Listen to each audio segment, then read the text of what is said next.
Hello and welcome to Read All About It, the podcast where people talk about their favourite and not so favourite books. Join me, Paul Cuddihy, as I take each guest on the literary journey of their life, from their most cherished childhood read and a book they'd recommend to anyone, to the book they couldn't be paid to read again, and much more in between. So listen, enjoy, subscribe and spread the word about the Read All About It podcast. My guest this week is Campbell, who's an award-winning writer and who has now published 7 novels, most recently The Sound of the Hours, which came out in July 2019. Having studied English at the University of Glasgow, Karen's writing career took a while to come to the fore.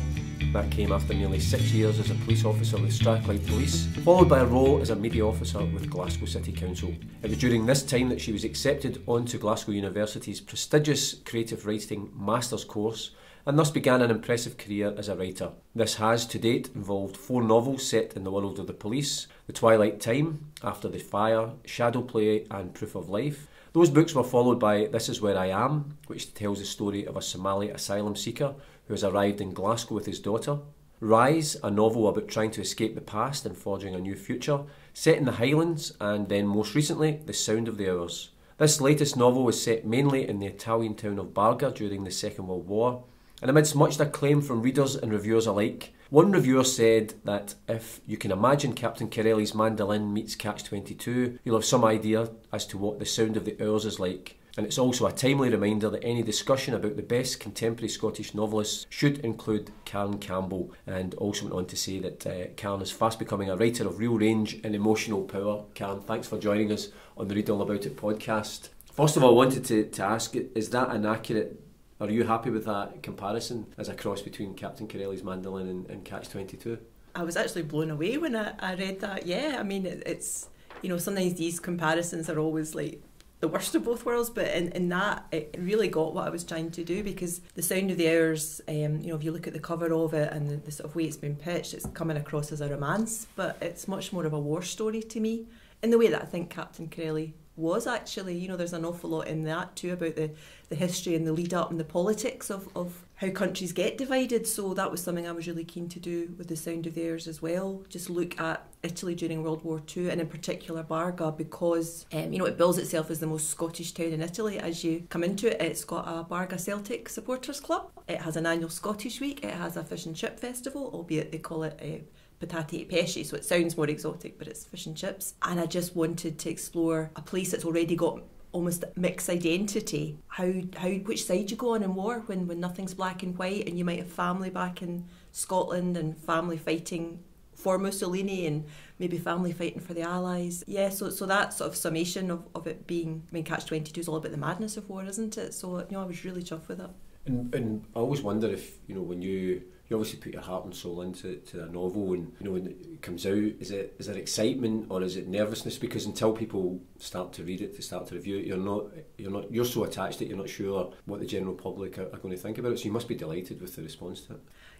It's always nerve-wracking when a book comes out. I think it gets worse actually with every book. It always feels like you're blowing this wee fuse, you know, trying to blow something into life, and once it kind of leaves your hands, it's out of your hands. There's not much you can do other than, you know, go to as many festivals as you can and be up for interviews and things, but in terms of how people receive it and read it, that's completely down to other folk, and that can be tough. But also, I think the editing process helps you to start to detach from the book, because, you know, the first novel I got published, when the publishers accepted it, you kind of think, that's great, it'll come out next week, and you don't appreciate that when they say, we just have a few notes, that actually means screeds and screeds of a red pen all over your baby's face is what it feels like. And I found that really tough, somebody sort of challenging what I'd written, but you know, it's really necessary, and I realise that now. And the process of toing and froing and moving away from this kind of creative rush of the thing you've made into seeing it as a product that you have to refine and hone, that I think allows you to not be so heart and mouth about how it's received, because you're probably working on the next book by the time that book comes out. But equally, the whole joy to me of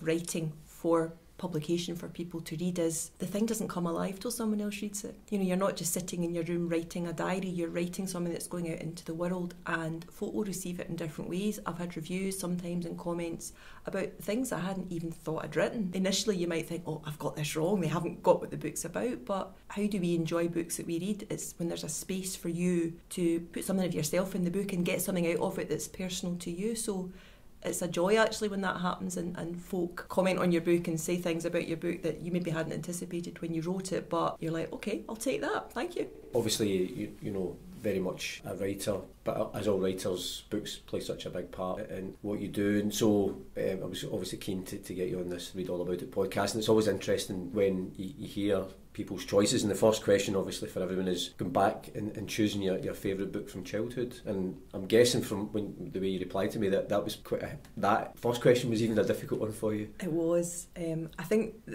my first experience of the magic of books was my mum came home from work one day, and I must have been maybe 5 or 6, and she had a big box of books that somebody at her work had brought in because her daughter had outgrown them, and my mum said, oh, I'll take them for Karen. And, you know, literally diving into this box, and up until that point I'd probably been reading the Twinkle comic and, you know, maybe some other quite baby books, but this was full of Enid Blyton books and I think maybe some What Katie Did and stuff for probably older readers. So there was no one book in there, it was just this almost greed that, you know, you could, world upon world was there, just open pages and you could plunge into something new, and so I was hooked from that point. But I think the favourite book I can remember from childhood, there's a couple. There was A Child's Garden of Verses that my grandma got me, you know, Robert Louis Stevenson, and it was illustrated. There was beautiful illustrations in it, really magical, you know, fairy-like, you can see faces in the fire type drawings. So that transfixed me. And another novel that was called Smoky House by a writer called Elizabeth Goode, and I've never read anything else of hers. And I don't know why I loved it so much. It was just about Cornish smugglers and about animals that could talk and pixies that lived under the ground. And so it was like an adventure story and fantasy and magic all rolled up in one. Way predates Harry Potter. And again, it was just this idea that you can do anything with words. You can go anywhere and flit in and out, and there's no rules and there's no boundaries. And I think as a writer, as an adult, it's really important you retain that idea that you probably had as a child reading, that the world is your oyster in writing, that you shouldn't be restricted. Just see where it goes and see what happens. You can always tidy things up afterwards. Yeah. I mean, what age were you when you read that book? I could read before I went to school, basic stuff like reading comics and things, so I probably would have been 7 or 8 when I read that book. Because when you emailed me and you mentioned the Robert Louis Stevenson, yeah, A Child's Garden of Verses, I was so pleased because obviously we were just sitting here doing the podcast. When you hear the finished version, there's music at the start and finish which I've written with a couple of friends. Basically what we've done, we're in a wee kind of group called the Bookends, and what we do is we take Robert Louis Stevenson poems and put them to music. Oh, fantastic. And it goes back to when one of my daughters was in primary school, and it was Where Go the Boats, which is in that book. Mm-hmm. And she was given the poem home from school to maybe learn it. And there's one way we did to learn it, I just put some basic music to it, and that's how we learned. And so we've gone on, and I've kind of written some other songs. So I was absolutely delighted with it. And I mean, it's just, I mean, I'm rubbish at lyrics, but Robert Louis Stevenson is considerably better than, and they are like lyrics as absolutely. well. So. And even now when I'm on a train, you know that one, faster than fairies, faster than witches, over the hedges, over the ditches, the rhythm of the train, I still hear that in my head. There's a musicality about... Yeah, still to write a song with that one, but... Yeah, well, it kind of does its own song, I suppose. But yeah, I think, you know, and my grandma, when I think about it, she got me, like, the collected works of Shakespeare when I passed my O grades, which probably most teenage girls wouldn't appreciate. And I don't know if I did at the time, because I thought, I've just studied Macbeth, I don't need the whole set. But it was like she was laying down the foundations maybe for the future in terms of these are things you should have on your bookshelf, even just to go back to and refer. I mean, obviously taking you forward now from that kind of childhood and that first, the magic of discovering books, and the second question was always, I've kind of framed it as teenage, student, kind of formative years when you're starting to formulate your own opinions and views and fall in love with more kind of adult books, and the book that you've chosen is, I suppose, what would be considered a classic of Scottish literature. Sunset Song by Lewis Grassic Gibbon, and I guess it's possible that a lot of people of my generation would choose that one because it's, you know, you did it for hires, so it's something that at that age you're closely studying, but it's a book that I think I wouldn't have read if I hadn't been made to read it, probably, because the beginning of it is quite difficult. There's a kind of folk voice that it's like a Greek chorus almost, the way it talks about the people of the Mearns and the kind of history. But I never really give up on a book anyway. If I start one, I tend to finish it. I probably wouldn't have picked it up, but I'm so glad that I did, because it was a book. It was this idea of words and writing being so liberating, not just in terms of the story, which was about a 17-year-old girl, same age as me, or 16, basically being torn between what her parents wanted her to do, what she wanted to do, the love of her roots in the land, the desire to go somewhere else and reinvent yourself, all of those things, although that was set during or just before the First World War, or no, during it. It was resonant with me absolutely at that age. But also the way Grasset Gibbon uses language, the way he actually, we're talking about poetry and Robert Louis Stevenson, he evokes the cadence of the lilt of how people speak in the northeast of Scotland by the language that he uses. He slips into second person sometimes, so we're as close into Chris's head, the girl who's the main character, as we can be when it's the you voice, and I use that occasionally now, and I'm sure that's influenced from there, just because I think when you're writing, always my goal is to get as deep into the character and their psyche as you can, and that second person seems to do it. You can't sustain it over a long period, but Grasset Gibbon just showed me it's like fairy dust. You just sprinkle bits and pieces of different techniques, and also using Scots words as well. The fact that was not just allowed but accepted. I actually wrote a few years ago, the Edinburgh Book Festival commissioned various authors to write stories, and the theme was elsewhere. That was just all you were given, was elsewhere. That was the topic. And I wrote a story about being 16 and being in South Africa, visiting my grandparents, which is true, when apartheid was still happening. But also I was there over Christmas, and I had my hires coming up, the prelims, so the condition I was allowed to go for an extended holiday was I did my homework when I was in South Africa. So I finished Sunset Song sitting by the pool at my grandma's house, tears streaming down my face because I felt so homesick. Right. Something's been away from the place. If you're at home in Scotland, you kind of just take it for granted, but being away and seeing a country that appalled me the way it treated people, I think that cemented the book in my mind a wee bit more. Can I read just a paragraph of that story? Because it kind of just sums up what I'm trying to say. So that's why I'm a writer, because you think about things and you write them down and then they sound better. You take a sip of water, then slowly open your book. Higher soon, and you've not yet reached the close of Sunset Song. You don't want to. You're loving the journey too much, want to keep it incomplete and safe. Later, much later, you will realise this is the first time a book has moved you so completely. The language, the story, the bigger sense of it, the fact it is quite solidly and distinctively Scottish. You didn't know writers could do that you were allowed to paint rhythms and cadences with your words as well as stories, and that it wasn't an affectation, it was the truth. See, when you read that, obviously it'll take you back to being that girl, but is that kind of whenever you read it again, it's almost confirmed why you wanted to be a writer, and why place and where you're from is so important as well? I think so. I think definitely that. And I think writing for me, it allows me to, often we think things in our head and we don't really know what we're thinking. It's like a big grey mass, isn't it, of squiggly thoughts, and writing allows you to tease those things out into something that's quite sharp, and you're stitching it onto the page, and so it makes you dig into your memories, but also I guess dig into what makes you you, and then that seeps out into your characters and the place as well. It's what's the purpose of this? I don't mean the meaning of life, just I think with writing, everything you do is a choice, so you have to kind of know what you're doing with those words as well and why you're choosing them, but that makes you think about bigger things too. You can't help but think about where you live and why it is the way it is and why people behave the way they do.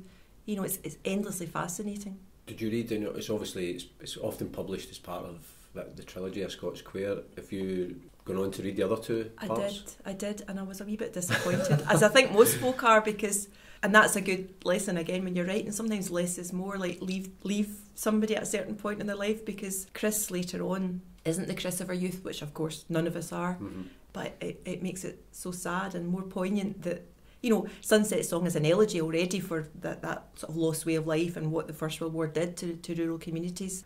And then to see that she becomes granite light and much harder and doesn't have such a happy life. Yeah, I kind of wished I didn't know that. I'd much rather imagine her future than know it. I suppose it's that, especially when you've got so much invested in one book, there's probably an apprehension, because can the sequel live up to the expectations of the audience? I know, and you know, that's true if you're a writer as well. There's been, like, the book I wrote about the asylum seeker, This Is Where I Am. The way it ends, quite a lot of people have said, are you going to write a sequel? And for exactly the reasons I've just said, I don't want to, because I don't want to know. I can imagine what his story will become next, but I don't want to know. Yeah.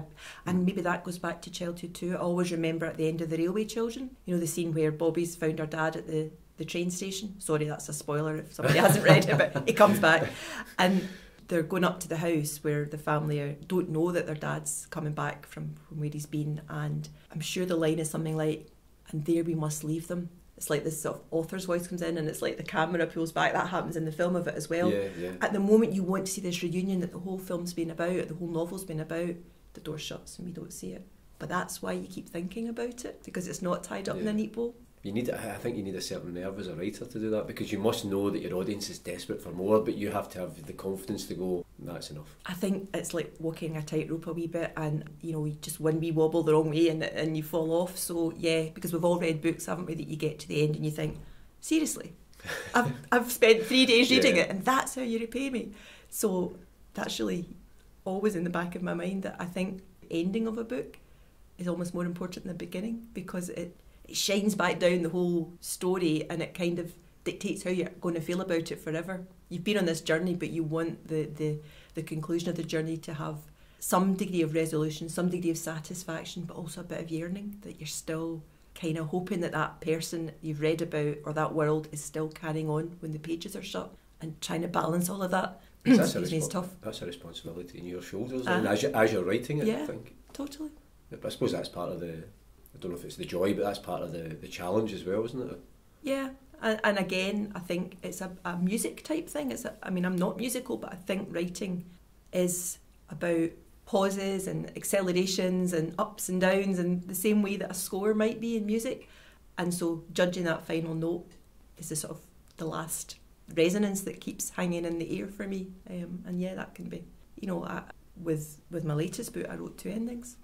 I just didn't know which would be the right ending. Right. I can't really say too much about that, I suppose, but one ending that I might have preferred just wasn't right for the story, and another ending felt right. It just instinctively felt right. So I was just wondering then, is that is it going to be the director's cut coming out at one point? It could be. Well, that happened with Captain Corelli too, actually, didn't it? Yeah. And a lot of folk felt cheated when they watched it. I did, I felt cheated by Nicolas Cage's accent, to be fair, and I thought, you're Italian, man. But yeah, the ending was a Hollywood ending, but it wasn't right for that story. That's going to intrigue people now that have read it with one ending, thinking, what else was on your mind? Yeah. We'll just leave them. Yes, leave them throw a veil over that.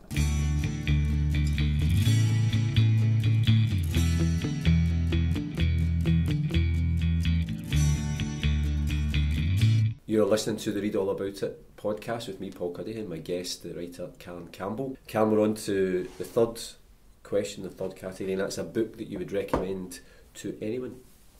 Okay, How to Be Both by Ali Smith. And I actually did recommend it for a book club that I'm in recently, and it evoked quite a few emails at the start. Why have you picked this one? I don't think I can get to the end of this. And then by the end, everyone was like, oh, I'm so glad I read that. So I felt vindicated, if you like. I just think it's adventurous, it's playful. She's doing so many things with words and language and story itself, because the concept of the book is it's 2 stories. It's in 2 halves. One story is about an Italian Renaissance painter who may or may not have actually existed, who was a wee girl that had to become a man, dress as a man, live as a man in order to be a painter, because women just didn't paint in those days. And did go on to paint some beautiful murals in a palace in Italy. And the other story is about a young girl in contemporary times who's suffered a bereavement and is trying to deal with that. So 2 very disparate stories, you think, but each one kind of echoes the other one slightly. But the thing I love about this book, as well as just Ali Smith's writing and the way she uses words, is when the book came out, the 2 stories were randomly assigned. So half the books came out with the Renaissance story first, right, and the modern story second. The other half came out the other way, the modern story first and the Renaissance story second.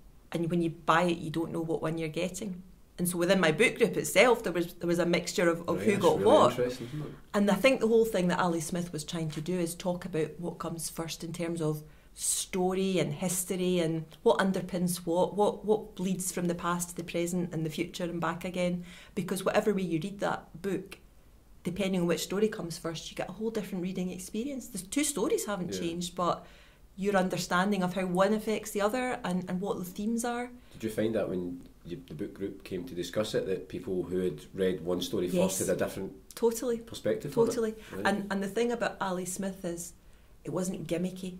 You know, sometimes people will experiment and it feels a bit false and a bit, you know, I'm being existentialist, I'm experimenting, I'm showing off, but it was an essential part of that book. It was about, you know, the very fact that the Renaissance character is dual. She can't be female or male. She still has emotions inside her and she's hiding part of who she is, but in order to be what she wants to be. So all of that kind of conflict and tension. In the modern story, there's a scene where the girl is remembering being with her mum at some cafe abroad, and her mum's talking about what happened there during the war, and the girl's thinking, but we're sitting in the same place in front of the same wall, and yet if we'd been here at a different time, we'd probably be dead. You know, it's just a cafe, there's nothing here, but it was such a crucial and important place in some people's lives. It's where their lives ended. So it's about stories that places can hold as well. Yeah, it's just an amazing book and not difficult to read. You just got to trust the writer to take you by the hand and take you on this journey. And I think that's an important thing with books. You know, sometimes you just right from the start think, okay, this is a bit tricky, but I'm going to stick with it because I'm intrigued, or there's just that sense of, I know this is going to unfold in a certain way. And sometimes you begin a book and it's like plodding through treacle and you just, you know, you can't be bothered with the gimmickry, but I never felt that with How to Be Both. You know, it's funny when I saw that the fact that they'd done, that's the way it'd been published, because at first it seems like a marketing ploy, almost like Ali Smith fans would buy both copies just to have it, because you could see if you were being a bit cynical. Because I know people, for example, who would, a friend is a fan of the Beatles, so if a magazine posts 4 different covers of the same magazine, you'll buy all 4. But I know, I was thinking that, you know, when you're younger, like vinyl, like there's a red disc and a yellow disc. Exactly, yeah. It's the same music, but you get both, don't you? That's really interesting. But it must have been interesting again just to see the reaction. Because I suppose when you recommend a book in a book club, there's an element of, I don't know if people are judging you for your recommendation, but if any book that you love, if you're saying to people, you want people, don't know if you ever judge people on how they react to a book. I'm sometimes guilty of that if it's a book that I really love, but you can't help doing that, I think, sometimes. Yeah, no, that's true. But I think the good thing about what I've found with the book group that I'm in is there's sort of a trust that's developed, and we've only been going for a couple of years, but because you use the book as a springboard to then talk about other things and you talk more about your personal life, and so we've actually cemented quite a good friendship through the medium of books, which is nice. But yeah, I mean, to me, books are like music in that they do say something about who you are and what's made you. And I still have books on my shelves from like uni, you know, from doing English lit, things like The Fairy Queen by Edmund Spenser, which I never got to the end of the first time, and I certainly won't get to the end of now, but it's still, I don't know, it's just formed part of who I am, and I'm always loath to throw those books out. Yeah, because it's funny when I read that comparison of The Sound of the Hours, and Catch-22 is one of my favourite books, because I remember I studied it for higher English, and it had such an impact on me that I stole the copy from school, which I've still got all these years later. All the polis. But that's why it's just, and then when I see that particular copy, I mean, it's absolutely battered, but then it takes me back to being in 5th year at school, and everything that I remember about being that age. You can almost smell it in the pages, can't you, that school absolutely, smell? Yeah. Now this next question, and it's really, this is the one that's always interested me whenever I ask people. It's a book that you couldn't be paid to read again. Now, some people have attacked this question with absolute relish. Other people have taken a while, and I know you said you were quite reluctant, and I don't know, is that as a writer as well, because you don't want to, because everybody who's written a book, they've invested something of themselves in, so you don't want to be, it's a subjective thing. If you don't like it, somebody else might. So. I think so. I think definitely it's like, you know, the effort that's gone into it, and you know that sense of anticipation as your book goes out into the world too, and you know what it feels like to get horrible reviews as well, and it hurts. So yeah, I did think, oh God, I don't know if I can answer this, But then I did remember a book that I really, really didn't like, and I'm okay saying that. It was one I had to review for a radio programme, and it was one of J.K. Rowling's adult books, so writing under the name of Robert Galbraith, and it was the first one. I can't even remember the title of it, but the protagonist is called Cormorant Strike. So that I think The Cuckoo Calling, I think that was the name of it. None of it felt real. I felt it was, I loved the Harry Potter books and my kids loved them too, but there wasn't any depth or richness to this book at all. It was very formulaic, very much, a crash bang adventure story. I think the guy's got one leg because he's an ex-army hero or something, but even that, there wasn't any sense of, pathos or backstory or real sense of somebody struggling to come to terms with this loss of what their future might have been. It felt like it was just a device to make him behave in certain ways, but it didn't feel credible at all, and the dialogue was clunky. Just everything about it was even his name seems... Yeah, and maybe it is a pastiche, I don't know, but the fact it came out under a pseudonym, I suspect not. I suspect it was meant to be a spy thriller that was taken at its own. Because I was always a bit sceptical at the time. I'm a kind of like you, like J.K. Rowling. I just saw the way that one of my daughters that was her road into books, and just absolutely fell in love with reading through that. So I've always got a lot of time for the Harry Potter books. Yeah. But at the time they were trying to say that it had been submitted under that name. Nobody knew who it was her, and it just miraculously happened to be published, and you're thinking, no, that's not true. No. There's no way. I think the world of publishing is small enough that if you get a anonymous signing like that, and it just coincidentally was leaked who it was before it gets published, so obviously I would demise it. So yeah, and again, all credit to her for trying something different, because that's always what I try and do with my writing, and I'm sure lots of people liked it. I just didn't like it at all, and it just didn't move me in any way. It just felt like it could have been a boys' own comic almost, in terms of the depth of the story, and our children's books aren't like that. Because it was interesting, you said earlier on, if you start a book, you tend to finish it, you persevere with it. And I found this question difficult myself, because generally if I'm struggling with a book or I'm not enjoying it, I don't finish it, because I'm of the kind of life's too short, there's another good book. Yeah. But book readers tend to go into the two camps.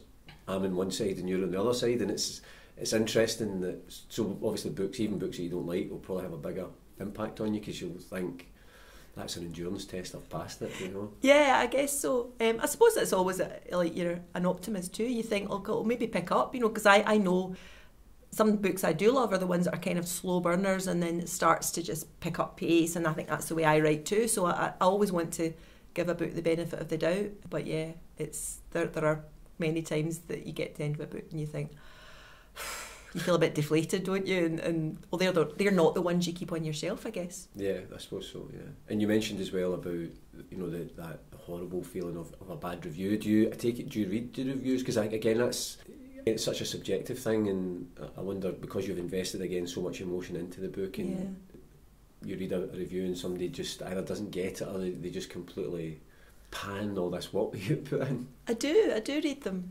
I don't know why, but I suppose it's torture, but when you get a good review, it's brilliant. So I guess, again, it's like the endurance of reading a book to the end, so you should read the bad reviews too, I suppose, to balance things out. But I think I've become a bit more...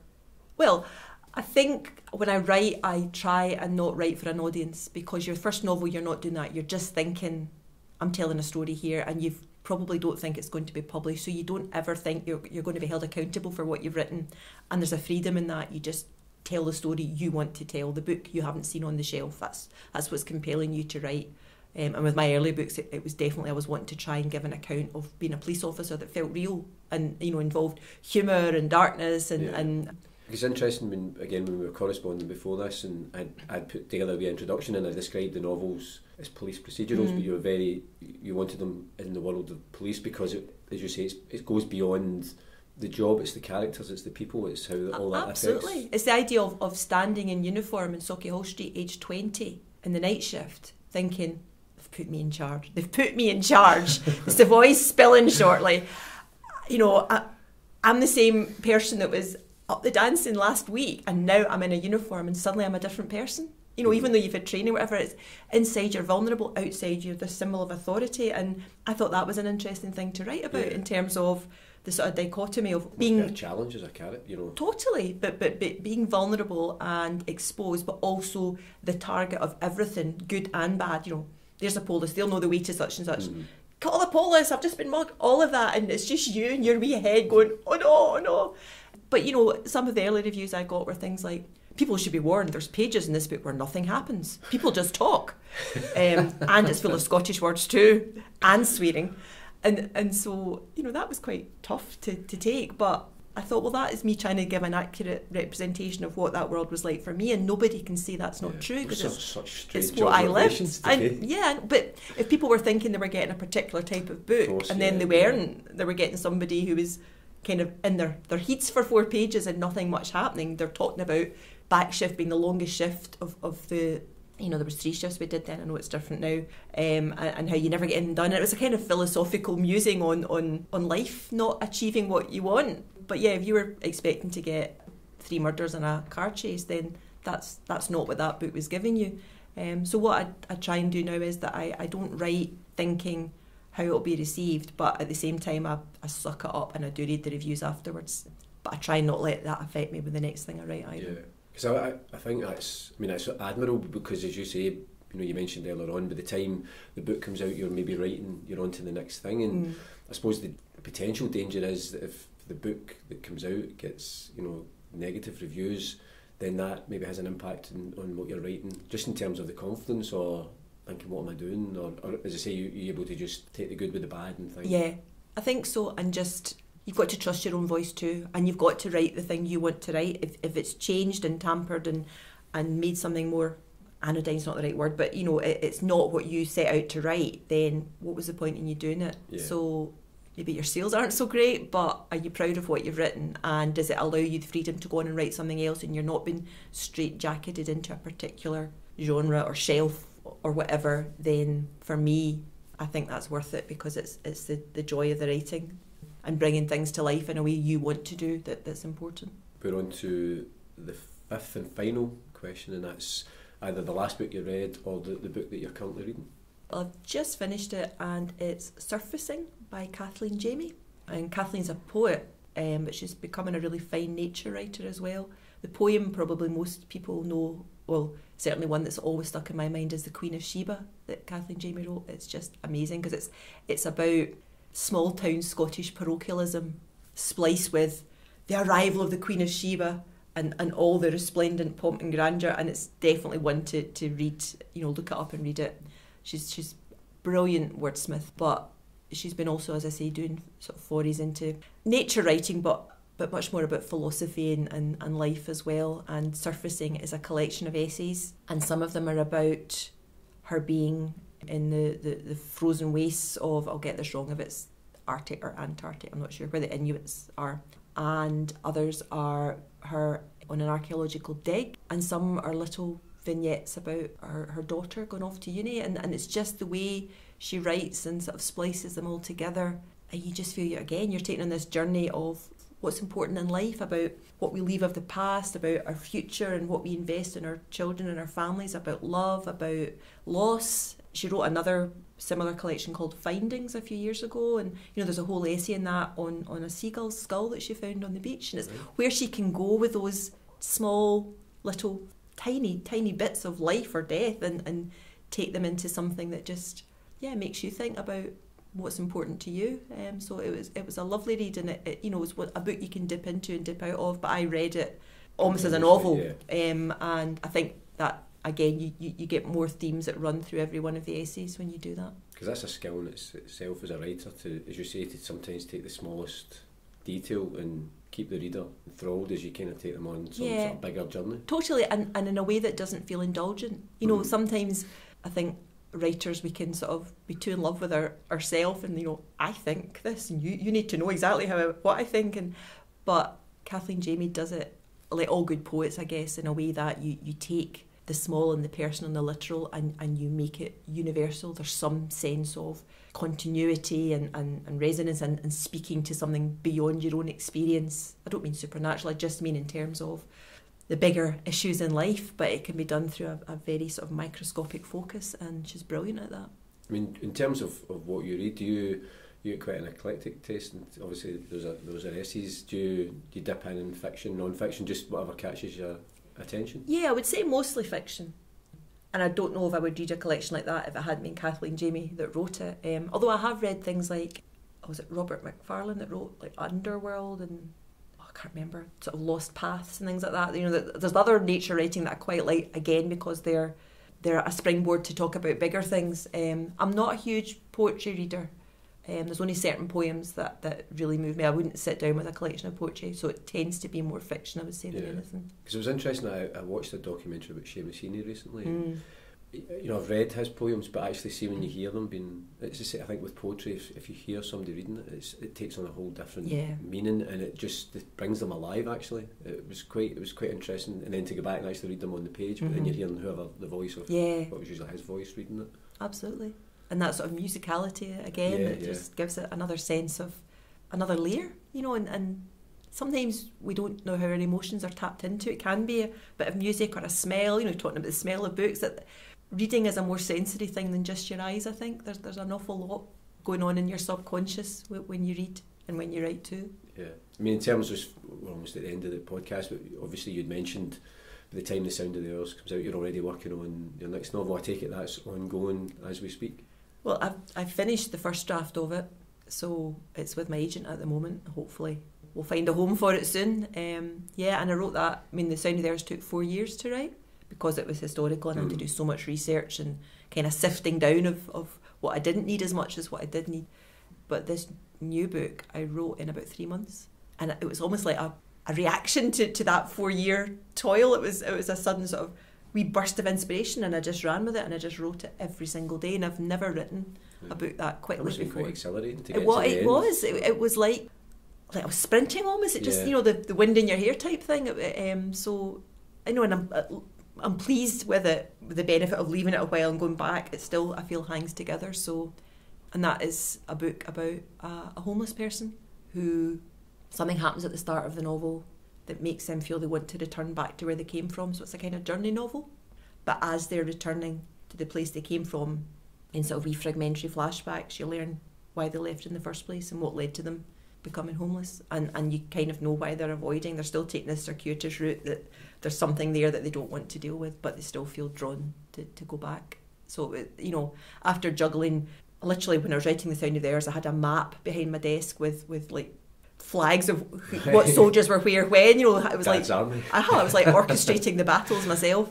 So this felt much more liberating, this new book, in terms of going with the story and literally as a journey novel. So yeah. And I guess if you have that burst in 3 months you've finished the novel, then that would tend to suggest to you as well that you're on the right lines, because you've been able to tell the story and you've not get bogged down at all. Exactly, it's coming like a gift almost, you know. When the best writing is, it's like, I don't know where this is coming from, but thank you very much, don't let it stop. And it does stop eventually, but and sometimes those moments are very brief of the actual flow of inspiration. But with this book, it seemed to just keep flowing, and the voice was just really strong from the start. So yeah, I'm pleased, I think, with it.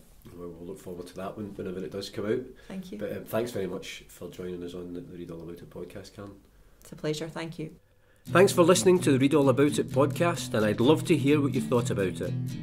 You can get in touch via Twitter at ReadAllAbout20, on Instagram at ReadAllAboutIt podcast, or you can send an email to readallaboutit@paulcudahy.com. If you've enjoyed the podcast, subscribe, leave a review and spread the word.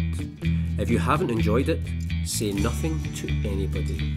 But I do hope you can join me, Paul Cudahy, next time on the Read All About It podcast. And in the meantime, keep reading.